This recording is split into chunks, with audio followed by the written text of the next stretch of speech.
Avec la loi de sécurisation de l'emploi du 14 juin dernier, les entreprises doivent mettre des informations stratégiques à disposition des représentants du personnel. C'est la base de données unique que nous présente Guillaume Bordier.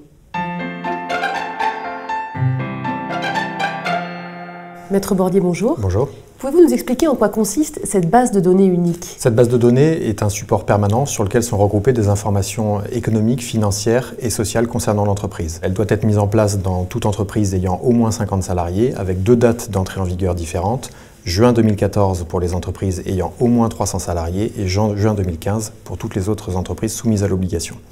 La base de données est accessible à certains représentants du personnel, l'idée étant de faciliter le dialogue sur la stratégie de l'entreprise et à ce titre-là, elle sert de base à la consultation annuelle sur la stratégie. Est-ce qu'il y a un contenu imposé, des données obligatoires qui doivent figurer dans cette base de données? Il y a effectivement 8 grands thèmes qui ont été définis, dans lesquels on va trouver des thèmes relativement classiques comme les emplois ou les effectifs, mais également des thèmes beaucoup plus sensibles comme la rémunération des salariés et des dirigeants, ou encore les flux financiers au sein du groupe et vers les actionnaires. La base de données doit couvrir au total 6 années, l'année en cours, mais également les 2 années précédentes et les 3 années suivantes. Elle doit également faire l'objet d'une mise à jour régulière.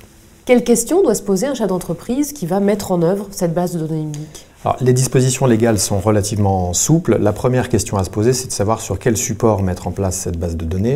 Est-ce que c'est sur support papier ou sur support informatique? Les 2 options sont possibles. La deuxième série de questions à se poser concerne les modalités d'accès et d'utilisation de la base de données, étant précisé bien évidemment que ces modalités sont établies unilatéralement par l'employeur après consultation des instances représentatives, mais doivent garantir l'effectivité de l'accès des représentants du personnel.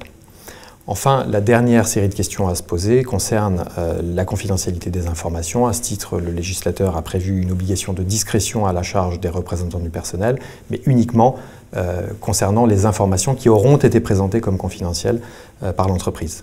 Merci Maître Bordier. Merci.